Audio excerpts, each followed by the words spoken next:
Again, this is your usual dose of Expert Dojo. How do you grow a huge company fast?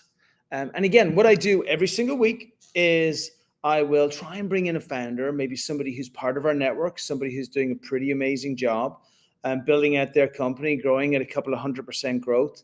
But just as importantly, I will also speak to the things that I've learned over the previous week. And the things that I learned in a week are insane.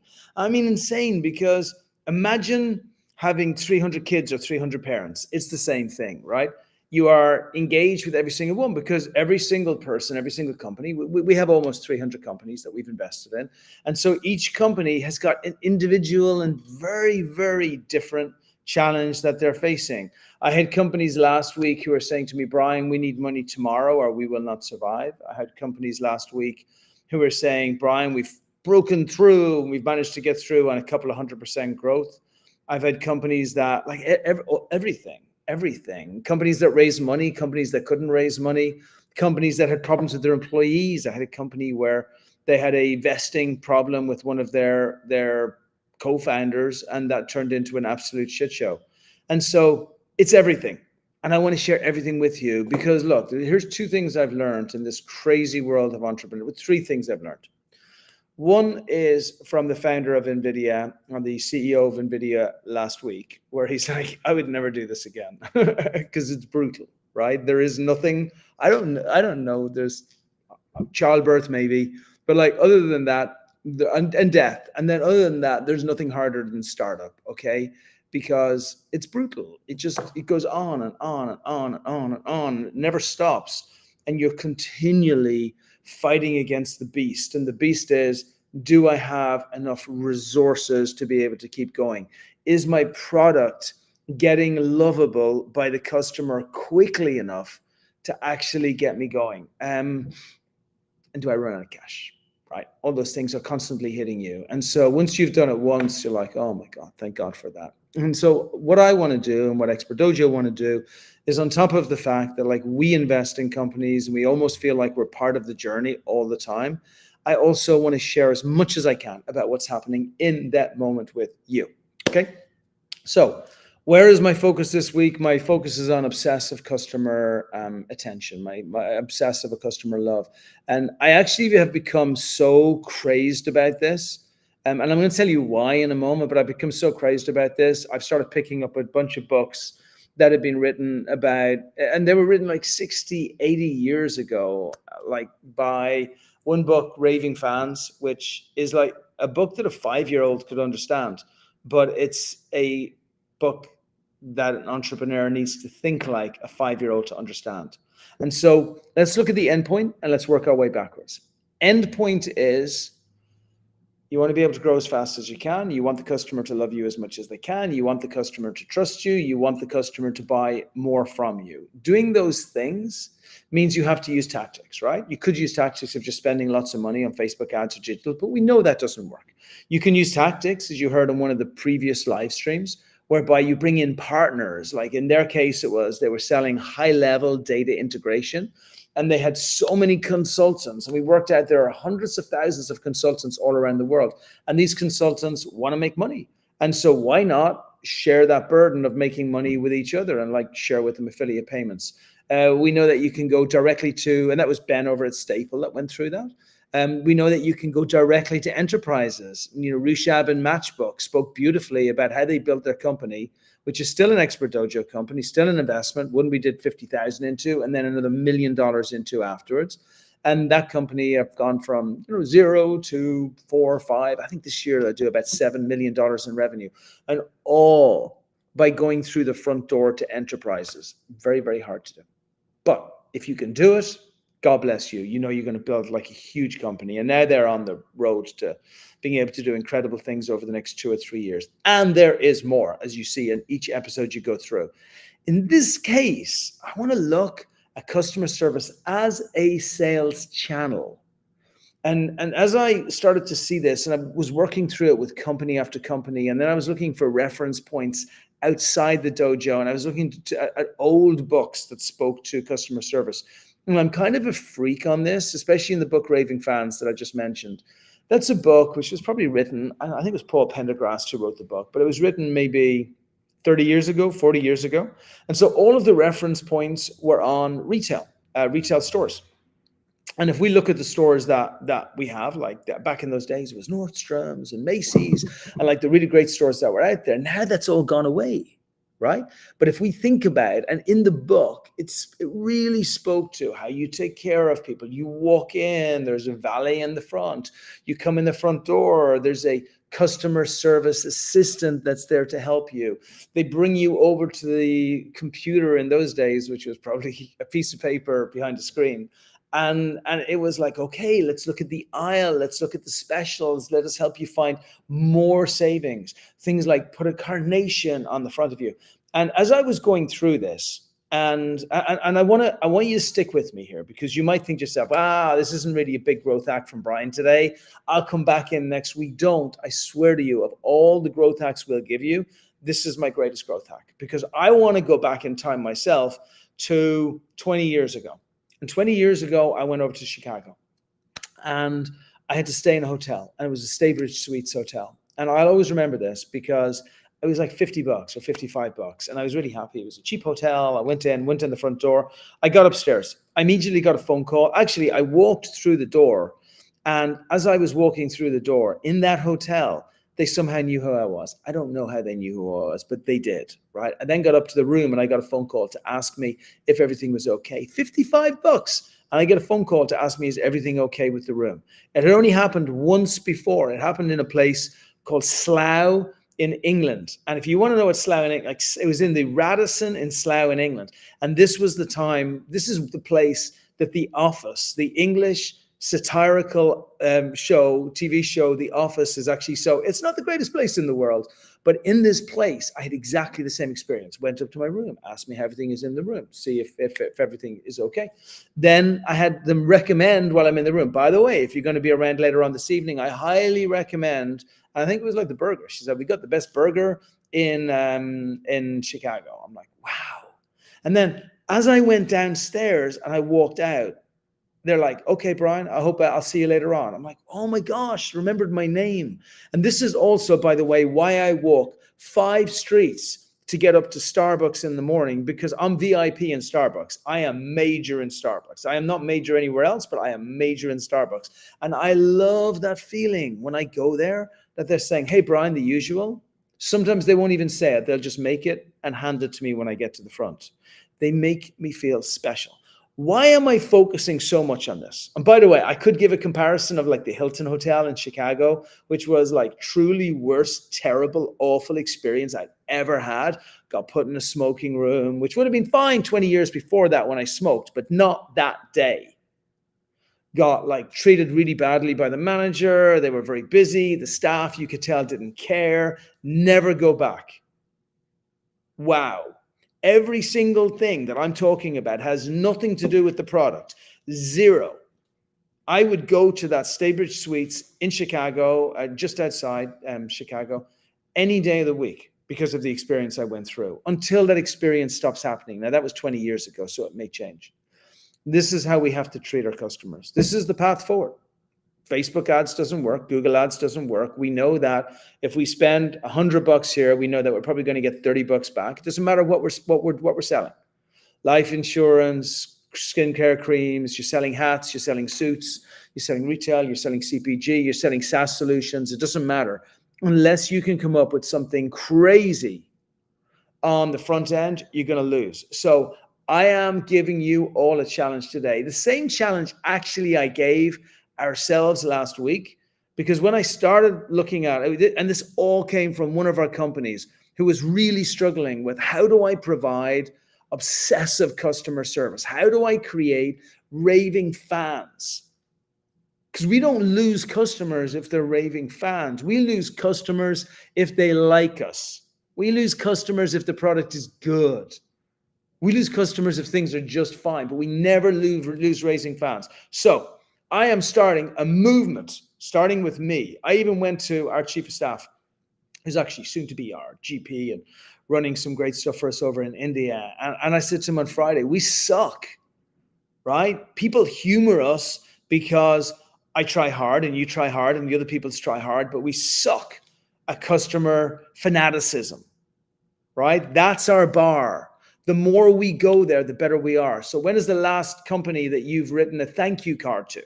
Like a handwritten thank you card.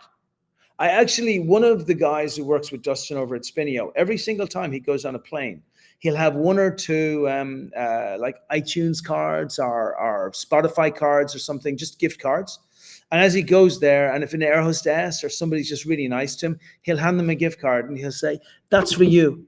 It's just a token of my appreciation of the fact that you've really made an effort and you've been really nice to me today." Wow. When was the last time anybody's done that? Never. Right? Here's what we're good at. And by the way, I'm not killing this because I'm the one telling you to do it. But we're good at doing email automation campaigns. We're good at landing pages. We're good at manipulative psychology to be able to create desired outcome. But how good, and we're good at authenticity because everybody's now learning about authenticity. So it's not really authentic anymore. It's kind of like a learned skill. But what we're not good at is getting customers, bringing them in, making them feel so loved, making sure every single person in our team is castigated if they're not treating the customers with the same love. You think about it, it's the only weapon we have. Every other weapon out there, the people that we are competing against, that we are fighting against, that we are battling against, our competitors, they have more of those weapons than we do. We're the only ones with this weapon. So I love it. And so what we're doing inside the dojo now, let me now get to the practical piece about how we implement it. Because I'm like, oh, we suck at this? How can I talk about this on a Monday morning if we suck at this too? And then Ash and I brainstormed and we're like, okay, let's look at all of the things that we should be giving to our founders. What does a normal VC give? Well, a normal VC would be like, here's some money, go at it. Well, we go a little bit further than that, right? We have growth hackers in-house. We try and help them with the growth hackers, and we do really care. But that's not far enough. That is enough for like. It is not enough for fanatical fans. For fanatical fans, here's what we're going to do. You see these pictures behind? These are our founders. I moved out of the podcast studio today because I like this. These are our people. So these are all of our founders. And we do these pictures, or at least we used to do these pictures. So we're going to start redoing these pictures again because they are epic. What we're also going to do is create something that we send to them as well. It might be a pillowcase, it might be a t-shirt, but it will be with their picture on it, not with like Expert Dojo or something else on it. What else are we going to do? Well, maybe we give them some skin cream and we're going to say, hey, it's silly, but like really, really, really, really good skin cream, and say, take care of yourself while you're going on this ridiculously silly journey that you're going on, right? And then so we're going to make sure that like every single thing that we're doing is just focused on making sure that the customer is loved, you know? And so I want to make sure that like when we bring a customer in, love, that's all we focus on. Okay, so you got it? That's how we start. What do we then do? Well, then we make sure that we have like people that build in processes that are checking to find out when our founders are actually struggling, rather than just making sure that we're waiting for them to come back to us and let us know when this stuff is happening. What are we then going to do? Well, we're going to do out nice PR releases. What are we then going to do? Well, we're going to make sure that we share that on our LinkedIn. A lot of this stuff are things that we should be doing anyway, but we make sure that we do it better than any other time. So this is why this is the best in the entire world, and it's why everything we're doing is focused on the customer. So what I'm going to ask you right now is, what do you do? What are you doing? Right? Fair question. Ask your people. Ask them inside, what is obsessive customer focus for you? I then want you to go a step further. I want you to set a meeting, and I want you to list all of the things. If you say line down the middle of the page, okay, on one side of the page are the things that would be obsessive customer service, obsessive, that you include the cards in there, include the things that you send out to people in there, include everything else that you do in there as well. And then the other things is the comparison between what you currently do versus what that obsessive customer service is. Then you don't need to start with everything. You could just start with some things. It might even be that you say, hey, once a week, I'm going to call 5 customers. And on the 5 customers that I have, I'm going to just ask them, what are the greatest pains? I'm not going to ask them about my products. That's not obsessive customer service. I'm going to ask them, what are the greatest pains that they have in their business that are affecting them right now? That's it. You got it. That's all you got to do. 15 minutes. I swear to you, I've given you like the most important thing. And I'm going to go in. I want to talk a little bit about what's happening on the investment side in part 2. But in this part of it right now, I just want you to take this thing away. Obsessive customer service, raving fans. We're at a time in America, and I love everything. You know, it's really fun. I'm a study of entrepreneurship and startup, and there's no better place to study from than America. Like literally, it's the only country in the world where it started on entrepreneurship. The rest of us started in whatever. We worked for other people. We worked in horrible, terrible conditions and got taken advantage of for hundreds of thousands of years.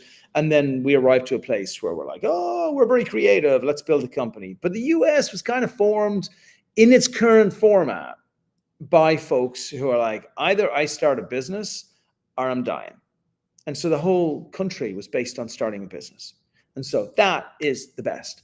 Now, but what's happened today is that like those businesses that got started, which were on the back of like amazing customer service, you know, I remember even in other parts of the world, sometimes people would ridicule it by saying, well, it's too much.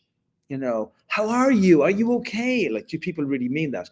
Crikey, I wish we were back in that place right now, because that doesn't happen anymore. What happens right now is the bar is so low for customer service. Automated bots with a terrible experience have replaced happy, smiley faces. Retail stores where we used to get our products have been replaced by online faceless stores where you don't really get to engage or interact, which means you don't really get to feel. And so what that means is like our burden for what we have to provide to make people feel special is higher. The opportunity is that everybody else is getting so bad right now. It's so bad, even in restaurants. Sometimes you will see folks, you're like, I just have to be nice to this person because I know that if I'm not nice to this waitress or this waiter or this bar staff or this whoever, then the person running the establishment probably can't find anybody else. Like that's how bad things are right now. So you have the opportunity. Take the opportunity. Look at what your competitors are doing. Turn it into your brand. Obsessive customer service equals raving fans. But it is highly quantitative, which means you can tell exactly what you're doing well and exactly what you're doing not well. Okay, do I need to go on? I don't think so, right? You got the idea. You got the examples. You know your own company. You already know what you're not doing. And by the way, I'll finish it by saying this. None of us wake up in the morning thinking we want to give shitty customer service to our customers. Our customers are the companies we invest in, but whatever your customers are, none of us wake up saying we want to get shitty. What just happens is we get really busy, right? And then we think, oh, crikey, I can just wake up at 7 o'clock and I'll be able to stay ahead. And then I'll wake up at 6:30 and then I'll wake up at 6. And then suddenly you're not sleeping. And that is no bueno. But it doesn't take you to a place of better customer service. It just takes you to a place of continually digging a deeper and deeper and deeper hole. And what you have to do is step back and say, what is it that can separate me so far away from all competitors that I blitz the entire world? What is that thing? Or 2 things, or 5 things, or 10 things, okay? You got it? Ba-boom. That's it. I got nothing else for you on customer service. But I do have a lot for you on investment. And that's where I want to dig into next. So I had a lot of founders this week, and both, I want to start it with Series A. And Series A, for those of you who are not familiar, used to be the round where you would raise $100,000, or sorry, you would be doing 100, 150, maybe $200,000 in revenue, and you would raise $3 to $5 million, maybe do it on a $20 to $50 million valuation if you were a mere mortal. Like that's what that round was. And there were plenty of investors who really liked that space because they knew that if there was an investment in Series A, it showed that there was enough customer traction, there was enough customer engagement, that things were in place in a strong enough way that the company had a chance of being successful. I would even go further than that. The company being successful was proven. It was just a question of the company scaling. Now, what's happened in the last year and a half is that the markets have dried up at Series A. It's a really, really, really difficult place. I was actually speaking with a founder yesterday who is an investor, probably worth 20, 30, $40 million, maybe more if he's listening, and a very successful founder from the past. And he launched another company, as many great founders and investors do. And the company he launched, he quickly brought it up to about $2 million in revenue. And this year he's on track for $6 million in revenue. And we spoke yesterday, and he said, it's driving me nuts. I'm spending all my time speaking to these numbnuts, telling them, he's talking about folks like us, venture capitalists, telling them that I have this great company and we're going to be able to do amazing things, but they want more and more and more. And it's almost like the Series A has turned into the Series B. And that is correct. We had exactly the same situation. One of our other companies did $6 million in revenue last year. Cybersecurity company, EBITDA, that is profits. For those of you who have never heard of EBITDA, that is money in the bank of $1.8 million. Great team, great product, great service, great founder, de-risked, has been doing it for 7-8 years, understands the market like the back of his hand, and would probably hit $10 million in revenue this year. And we are still hitting our heads off a wall, helping him raise a Series A. For those of you out there who are raising a Series A, nothing I'm saying is any surprise to you. All of you know the same thing. And so what's causing this, and what are you going to do about it? Because I talk about Series A, but it flows all the way downhill. And this is coming because there haven't been, well, it's coming for 5 or 6 reasons. Let me run through them all individually. And again, if you're pre-seed or seed, this is relevant to you because these investors are also investors in pre-seed and seed, and they're looking at this as well. And so you need to be able to speak past why it is that they're not investing in your company, okay? So, number one, let me actually start on the other end. Number one is there's a presidential election coming up, and everybody's really nervous because nobody knows what the hell is going to go on. And there's enough craziness out there that could write an entire book. And so that's there, okay? Especially if you're in things like Web3, because if it's one president comes through, it goes this way. And if it's another president that comes through, it goes this way. But even if you're in Web 2, it's the same things. Like you don't know how the stock market's going to react. You don't know how investors are going to react. You don't know if there's going to be any more IPOs. That is a consideration. Second point, there have not been really any IPOs of significance in the last year and a half. I can't remember that happening since 2006, 2007. Literally, the whole market has dried up. I mean, there've been a few, but nothing of significance. Like before, there were hundreds of IPOs. You would have NASDAQ, New York Stock Exchange, Toronto Stock Exchange, even the wonderful folks over in Vancouver, like constantly having all of these new companies listing. And right now, that's not happening.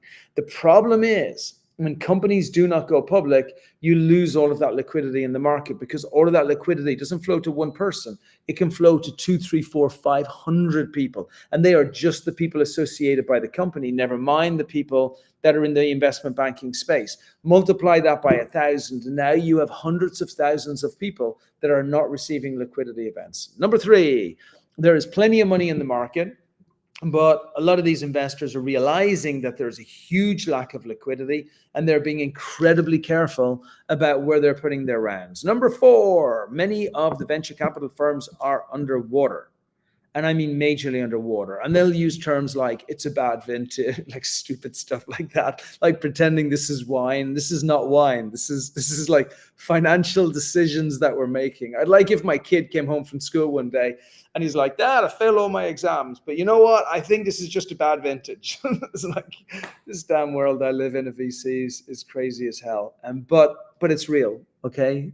VCs are underwater. Lots of VCs are underwater, which means that they're holding back their checks for only the most certain of companies that are going to come through.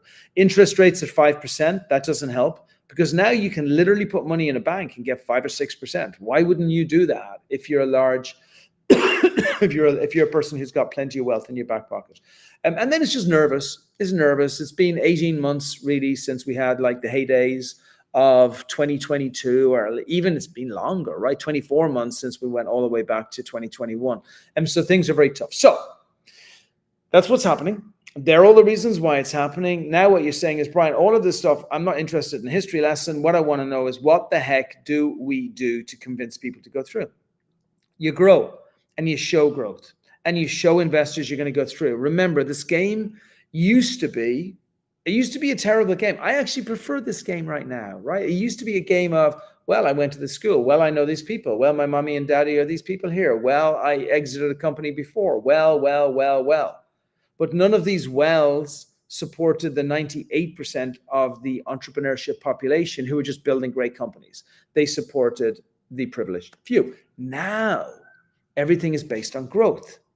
And so even one of our companies that I spoke to before I just came on the podcast this morning, and he's an amazing founder, brilliant entrepreneur. We were looking to raise his A. The A was taking ages to build. And he just said, look, I'm just going to keep pushing harder on revenue. And I'm going to do whatever I have to do to make sure that I drive that revenue really hard. And it's not that he stopped going fundraising, the opposite. He went harder on it, but he just used assistants, helpers, people in India, people in Ireland, people wherever. You can find folks that don't cost a lot of money, and get those people to serendipitously drop the good information. Hey, I just dropped this guy. I just closed this customer. Whoa, this customer just sent this testimonial. Whoa, this is another customer we're going to bring through. Because what you're showing is that an early stage startup, 200% growth year on year is all that's needed, right? 20K a month, 60K a month. 60K a month, 180K a month, right? 180K a month, 540K a month, right? That's 200% growth. 100% growth will be like 180,000 a month. We'll go up to 360,000 a month, right? But it's okay, because we know that once a company hits $1 million a month in revenue, that company will be successful, because you're going to get acquired. Something's going to happen. You're going to make money. You can turn it into cash flow if you even want to get it to cash flow. Getting to $1 million a month is the key. So whether you're at Series A and now the burden of proof is you need to be $200,000, $300,000, $400,000 a month, you want to show that you can get it to $1 million a month and prove it through what you're doing with the customers. Whether you're down at a seed round and you're at $20,000 a month, you want to show that you're growing at 200% or 20% per month, so that you can show that you're going to get to the next round. It is all about unrealized IRR. Unrealized IRR means that if an investor invests into your company at a valuation of $10 million, and then at that valuation of $10 million, the company then does the next round at $40 million, then the unrealized IRR, if it's within the same year, is like 300 or 400%, right? Now, if it takes 10 years, you're down to like 25%. But what if you don't go up at 100%, or sorry, 400%? What if your valuation goes from 10 million to 20 million? What if that takes 4 years to do it? Too long. Suddenly you're not a good value proposition. So remember, speed of motion to be able to get there versus proof of customer traction. Don't focus just on going after money all of the time. Pitch. Don't do that, because you lose out on the customer traction. And by the way, remember the piece in the middle: obsessive customer engagement, raving, loyal, loving fans. That's what you're building up. So don't go pitch, because you can't do that if that's the case, right? At the same time, Don't go, oh, I'm going to just go after my customers and not mention anything to investors. The game is arranging money, raising money, so that you're able to go after more and more customers by bringing in more and more team members and being able to drive more and more aggressive marketing. Like, there is an inverse relationship between them both. So you want to make sure that you do it. But if you're going to be doing the fundraising piece, get systems to do it for you. And I've spoken about it before. Now, if anybody has any questions about systems, I'm always very happy to go through it. Let's see if we have anything in here in chat. Okay, nothing in chat. But remember, these calls are 3 parts. The first part is I'm going to talk to you about an entrepreneur or a thing that happened within entrepreneurs. On this session, I desperately wanted to make sure that the customer service piece was pitched, was discussed, because it's too important. You nail that, you nail everything. You make sure that your culture is built around it. Oh my God, people are going to love you. And then we can get to the next piece on that, which is, well, how do we make sure that love is actually shared out beyond that? But genuinely, first step before we start talking about consumer generated content, our social presence, or all those things, the first step is making sure that's there. The second thing I'll always go through in this show is what's happening within the investment landscape. What is something that I'm seeing that ties directly in what's happening? And then the third thing, if there's questions, I'll stay here as long as you want me, that I'll answer questions for you, because I want you to go away and build your thing that you're doing it. Okay, good. Thank you, Simone. Okay, I am going to, let me throw that up there. I'm going to talk to you about one of our companies last week, right? So company is, I won't go through the name actually, because it doesn't matter, but they've only just started. They got their first 10 companies. They're doing pen testing. And he had this great pen test, brought in his first couple of companies, is now raising money. He was going to go to one of the big conferences. He knows how to scrape the lists from the attendees of conferences, which is a whole different conversation that we're not going to go through today. But we were discussing the topic of how do we make sure that we connect properly with the investors and make sure that those investors know what he's doing? And also, how do we go after customers properly? So here's what we decided to do. We decided that we were going to make sure that we spoke. It's all right. Welcome to the podcast, Isabel. That was Isabel, by the way. Good morning. Isabel says morning. And so we spoke directly to all of the investors that were in the market that he was going to do his conference in. And then we're like, the investors are like nervous and they're careful and everything else. So we came up with a plan. And the plan was that we're going to create a campaign. And that campaign is going to send out as many possible emails as we possibly can to the people attending the conference. And it's going to say, look, we have a pen testing, which is cybersecurity for keeping you guys secure and being able to test out levels of security. We have one that is better than anything that exists anywhere. But you haven't had the opportunity to try and do it. And we think so much that you're going to actually win from this, that we want to give this to you. You would pay for it over a period of time. But if in 3 months you don't love what we're doing, and I mean love, I mean be transformed by what you're doing, then what we're going to do is we're not only going to refund the full amount of money back. One email is all we require, but we're also going to send you back our favorite bottle of wine for playing, right? Then at the same time, he's written to all of the investors in the region to say, I'm going to come down for a conference here. And normally what I would do in the conference is I would ask you to meet me and I would tell you about all these wonderful things that I'm going to do. But I understand the market is difficult right now and it's nervous, so I'm not going to do that. So here's what I want to do. I want to set an appointment for 2 months' time. I would have closed 20 customers within the next 2 months. Not projections, done. We will meet after I close the 20 customers. It won't have cost me $1 single to get those customers. It would bring my ARR, my MRR from $10,000 a month up to $25,000 a month. And you know that you would be dealing with an executor as a client. So I know this isn't a system that I've put here. It's not just the systems, it's how you're seen. And so there are 2 separate things to be done here, Simone. The first one is you cannot look desperate. Most founders look desperate. The more you look desperate and that you need the money, the more investors are going to shy away from giving you the money, right? The second point is you have to be different. You can't be the same as every other founder out there and send the same pitch deck to the same 10,000 investors and just say, I looked at your profile on Crunchbase and I think you'd be perfect for this. Like, it's the same. And all investors will look at it the same way. You have to think outside. And then the third point is you have to think outside the box. And outside the box for some people is what that founder is going to do right there, right? Another outside the box is you could be speaking to investors and you could get them to email another investor that you'd like. I've had founders do that before. We actually secured what would probably be a $5 million investment, but it started out as a $3 million investment because a founder came to us. We turned the founder down for investment and said, no, it's not an area that we invest in. She then had multiple other people write to me and say, Brian, she's amazing, she's amazing, she's amazing, she's amazing. And like, I would have been a total dick if I didn't jump on the phone with her, which I did. And then I was like, actually, you should be going after Web3.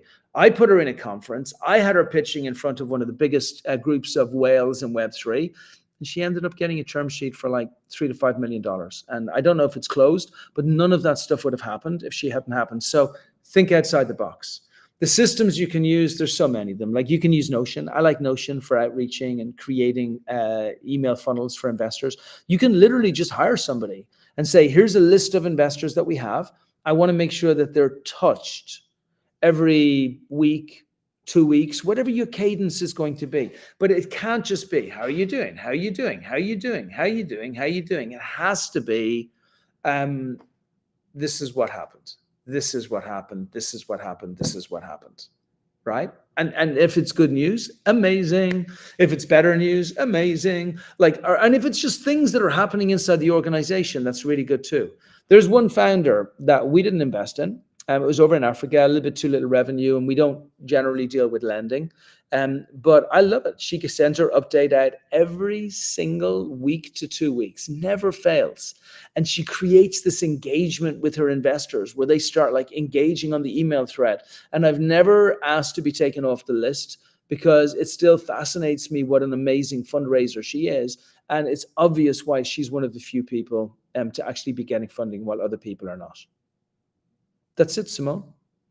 Be relentless. I do think there is a piece just on this whole thing to coming back to what is this, like, let me rephrase it. We're in a terrible, shitty market. It's really hard. And I don't feel sorry for anybody, but I feel sorry for everyone. Like we all chose this path. We all decided that this is what we're going to do. But investors face the same problem as founders. Like it's really, really, really hard for an investor to be able to raise a fund right now, right? It's really, really, really hard for founders to be able to raise money right now.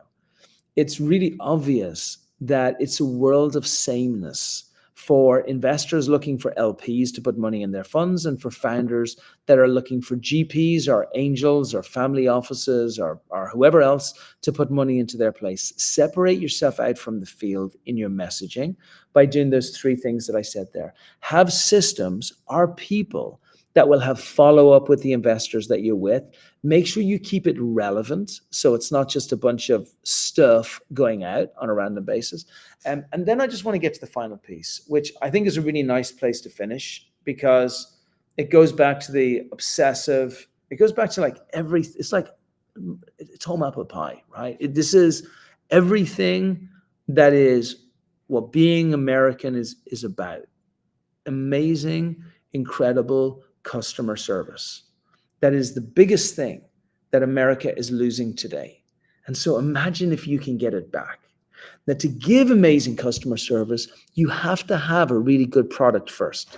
Because if you don't have a really good product, you're not going to feel good by being able to do that. So everything is about trying to make sure that you're good. And that's it. That's all I got for you. That's all I got for you. Great customer service, raving fans, build an amazing investment solution, follow up with your investors, keep everything relevant, and build an incredible company. And I'm going to be back next week. I'm going to bring an entrepreneur back with me next week. We're going to be focused on the same three topics. Come with your questions, and I'm here for anything you need, okay? In the meantime, go out there, crush it, get loads of growth, find loads of new customers, treat them like the kings and queens that they really are, and then share all that love with investors so they know